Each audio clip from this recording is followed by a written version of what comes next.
Before Spotify, before playlists, before a single algorithm ever told you what to feel. There were 10 records that walked into American living rooms uninvited and simply refused to leave. Songs built in cramped Memphis studios and converted school buses. Born out of grief, jealousy, betrayal, and one very stubborn drummer who wouldn't stop playing. And by the time the needle lifted, the entire sound of black music in America had changed forever. I'm about to take you inside the real rooms where these records were born. The Motown session, where a dead father's actual date of death became a lyric by accident. Ooh, baby. The Memphis studio, where a singer recorded the same song 100 times because he didn't believe in it. And the New Orleans French Quarter, where two songwriters watched something they weren't supposed to write down and turned it into a #1 hit. This is Blue Rhythm R&B, and this is the true, verified, and downright unbelievable story behind 10 songs that made the 1970s unforgettable. So buckle in, because number 10 alone will make you rethink everything you thought you knew. Number 10, If You Don't Know Me By Now, by Harold Melvin and the Blue Notes, released in 1972. Almost never made it into their hands at all, because the song was written first for someone else entirely. Kenny Gamble and Leon Huff, the architects of the Philadelphia sound, originally wrote this aching ballad for Patti LaBelle's group, LaBelle, but for reasons lost to time, LaBelle passed on it, and the song sat there, unclaimed, until Gamble and Huff carried it across town to a struggling vocal group that had been grinding since the 1950s, with almost nothing to show for it. That we've been through. Harold Melvin was the sole surviving original member, fronting a lineup that had recently promoted its drummer, a young man named Teddy Pendergrass, into the role of lead singer after their previous frontman walked out the door. Nobody in that room knew they were about to record the group's very first hit.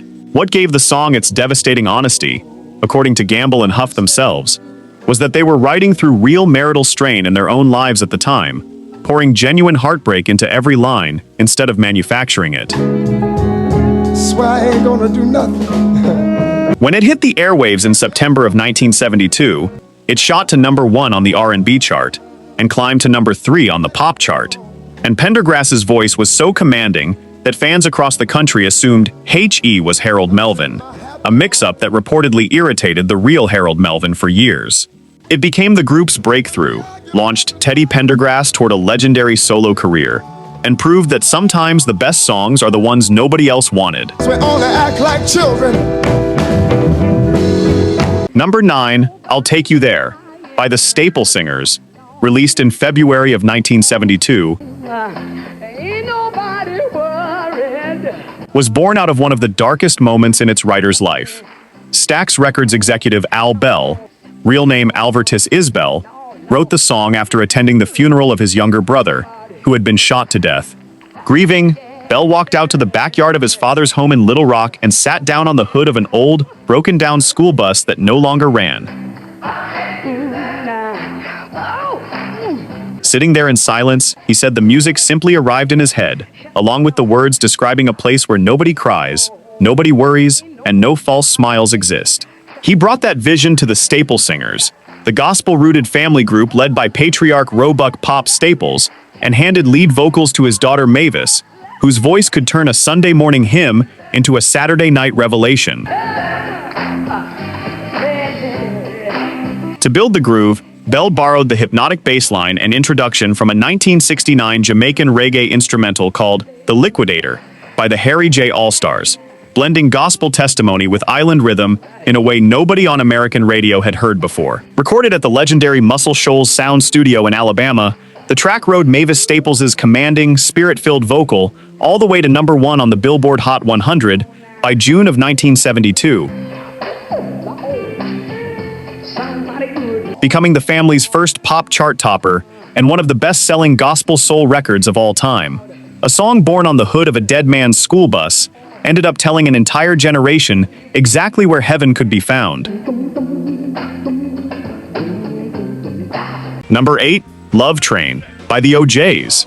Released in December of 1972, almost didn't have any lyrics at all until the very last possible minute. The Philadelphia International production team of Kenny Gamble and Leon Huff had the entire instrumental track built, and the group standing in the recording booth, ready to sing. But Gamble hadn't finished writing the words yet. According to OJ's lead singer Eddie Levert, Gamble stepped out of the studio, disappeared for about 5 minutes, and came back with the second verse completely written on the spot, handing it straight to the group to learn on the fly. What emerged was a sweeping call for global unity, name-checking England, Russia, China, Egypt, Israel, and Africa in a plea for peace during a decade scarred by the Vietnam War and deep social division at home. OJ's singer Walter Williams later called it the group's first true message song, delivered with such conviction that Levert said it felt less like something they wrote and more like something that had simply been handed down to them. The song rocketed to #1 on both the Billboard Hot 100 and the R&B chart in early 1973, becoming the crown jewel of the group's breakthrough album Backstabbers, and cementing Gamble and Huff's Philadelphia International label as the new sound of socially conscious soul. A 5-minute writing sprint in a hallway turned into one of the most optimistic anthems of the entire decade. Number 7, Lady Marmalade, by LaBelle, released in 1974, hid one of the boldest storylines in R&B history, behind a language most of America couldn't translate. Songwriters Bob Crewe and Kenny Nolan built the entire concept after Crewe spent time wandering the French Quarter of New Orleans, where he became fascinated by the city's so-called ladies of the evening, working the streets after dark. The song told the story of one of those women from the perspective of a customer she seduced, wrapped in a sultry French phrase asking a simple, direct question about spending the night together. The track was first recorded by a forgettable studio group called The 11th Hour and went absolutely nowhere until producer Alan Toussaint heard it in New Orleans and knew exactly who could bring it to life: Patti LaBelle, Nona Hendrix, and Sarah Dash, the fierce trio known as LaBelle. Here's the twist nobody expected. Patti LaBelle herself has said for years that she performed the song without knowing what the French lyrics actually meant, until an angry nun confronted the group about it after a show, forcing Patti to finally ask what she had been singing all along. Produced at Toussaint's C. Saint Studios, with the legendary New Orleans funk band The Meters providing the rhythm section, Lady Marmalade climbed to #1 on the Billboard Hot 100 in March of 1975, and later earned a place in the Library of Congress National Recording Registry as a culturally significant American recording. Number 6, Ain't No Mountain High Enough, by Diana Ross, released in 1970, carried the weight of an entire career on its shoulders before a single note was recorded. Diana Ross had just walked away from the Supremes to launch a solo career, and her debut single had only cracked the top 20, a shaky start that had her opening solo concerts by half-joking to the crowd about whether she could actually pull this off alone. Songwriting duo Nicholas Ashford and Valerie Simpson decided to gamble everything on a song they had already written years earlier, one that had been a modest hit for Marvin Gaye and Tammy Terrell back in 1967. Ashford revealed the title itself came to him while walking the streets of Manhattan shortly after moving to New York, determined that the city would not defeat him, and the phrase simply appeared in his mind. For Ross, they rebuilt the entire arrangement from the ground up, stretching it past 6 minutes, adding a spoken word passage designed specifically to showcase her sultry speaking voice, and holding the explosive chorus back until the very end for maximum drama. Motown chief Berry Gordy reportedly hated it on first listen and refused to release it as a single in that form. But radio disc jockeys started editing and spinning it on their own anyway, forcing Motown's hand. It became Diana Ross's first solo #1, proving to the entire industry, and to Ross herself, that she never needed the Supremes to reach the mountaintop. Number 5, Family Affair, by Sly and the Family Stone, released in November of 1971. carried a painfully ironic secret hidden right inside its title. Despite the name of the band, this haunting, downbeat masterpiece features almost none of the actual Family Stone lineup. It is, by most accounts, essentially a one-man record. Sly Stone recorded the majority of the instrumentation himself at his Bel Air home studio, playing keyboard, guitar, bass, and programming a primitive drum machine to mimic a heartbeat, making it the first #1 hit in American history, built around a programmed rhythm track instead of a live drummer. For outside help, Sly brought in two of the finest musicians in soul music, gospel keyboard legend Billy Preston and rising guitarist Bobby Womack, while his sister Rose Stone delivered the song's unforgettable four-word chorus. According to Rose's own account, she was actually sound asleep when Sly woke her up in the middle of the night, desperate to capture her vocal on tape. She recorded her part half groggy, assuming they'd redo it properly the next day. But that drowsy, off-the-cuff take became the final version heard on the record.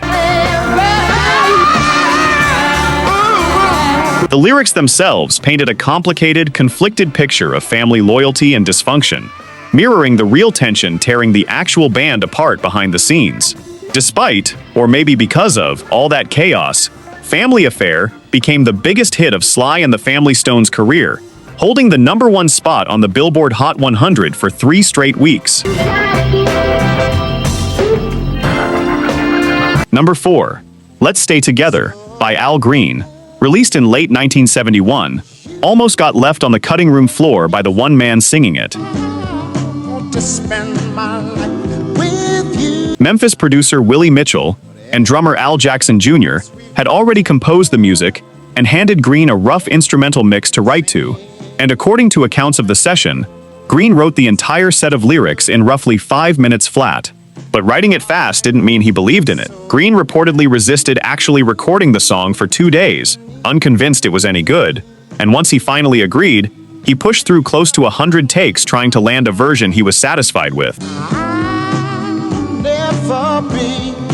It was Willie Mitchell, listening back in the control room at Royal Recording Studio, who finally told Green to trust his instincts, insisting the track simply had magic on it, whether Green could hear it yet or not. Mitchell turned out to be right. Released as a single, Let's Stay Together climbed to #1 on the Billboard Hot 100, stayed on the chart for 16 weeks, and topped the R&B chart for 9 weeks straight, becoming both Green's signature song and the record that defined the smooth, string-laden Memphis soul sound for the rest of the decade. In 2010, the Library of Congress inducted it into the National Recording Registry as a song of lasting cultural significance, proof that Al Green's biggest doubts produced his most enduring triumph. Number 3, September by Earth, Wind and Fire, released in 1978, is built entirely around a phrase that literally means nothing. And the man who wrote it refused to change it, no matter how hard anyone pushed.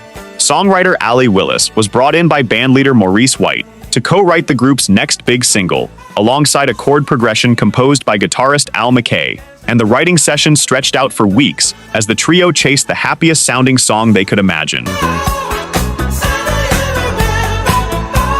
But Willis kept getting stuck on one thing.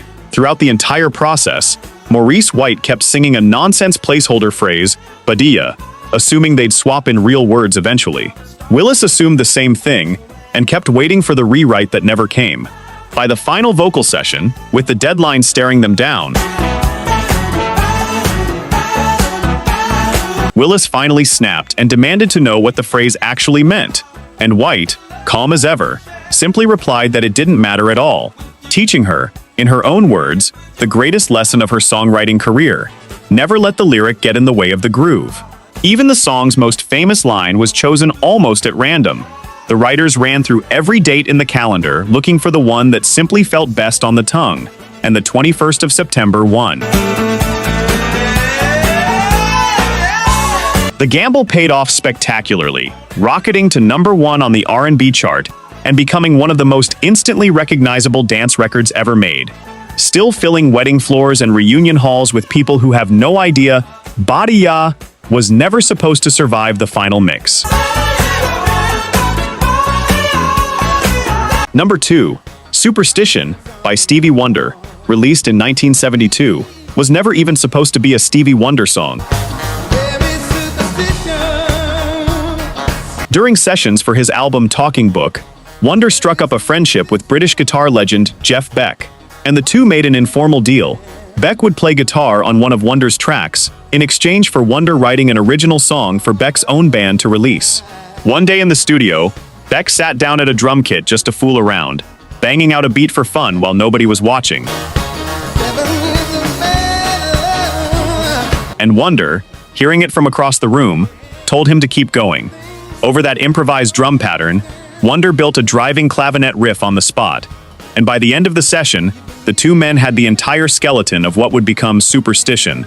The plan was for Beck's group to release it first, with Wonder following later, but Beck's album got delayed, and when executives at Motown heard Wonder's version, they insisted it was far too strong a song to give away, overriding the original agreement entirely.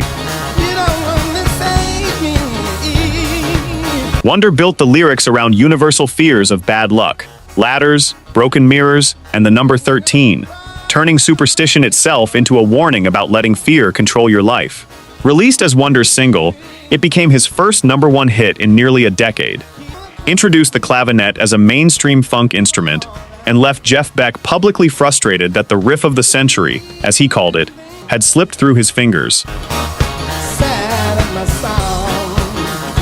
Number 1. Papa Was a Rollin' Stone by The Temptations, released in 1972, contains a coincidence so eerie that one of its own singers thought he was being personally attacked by the songwriters. Mama, is it true what they say that Papa never worked? The song wasn't originally written for The Temptations at all. Producer Norman Whitfield and lyricist Barrett Strong first gave it to a lesser-known Motown act called The Undisputed Truth earlier that year, where it became only a modest R&B hit. Whitfield, convinced there was something bigger buried inside the song, completely reworked it for The Temptations, stretching it into a sprawling, nearly 12-minute psychedelic soul epic built around a wandering bass line and a story of a father who abandoned his family and left behind nothing but rumors. That my dad died. The opening line references a specific date in early autumn, and lead vocalist Dennis Edwards reportedly became furious when he first heard it, because his own father had died right around that same time of year, and Edwards genuinely believed Whitfield and Strong had written it deliberately to torment him. Whitfield had to convince Edwards the connection was pure coincidence, and then pushed him to sing the song's verses in a flat, restrained, almost emotionless tone, instead of his usual powerhouse delivery. A choice Edwards hated in the moment, but later admitted gave the record its haunting, documentary-like power once he finally heard the finished mix. Edited down from its epic album length for radio, the single climbed to #1 on the Billboard Hot 100 by December of 1972, becoming The Temptations' fourth and final chart-topping pop hit and winning 3 Grammy Awards the following year. Proof that the most unforgettable soul record of the entire decade almost went to a completely different group. That's the countdown. 10 records, 10 decades-old secrets finally laid bare. And if any one of these stories hit you the way it hit me putting it together, drop the song that means the most to you in the comments below. Hit subscribe for more true stories behind the music that raised us. And I'll see you on the next one, right here on Blue Rhythm R&B.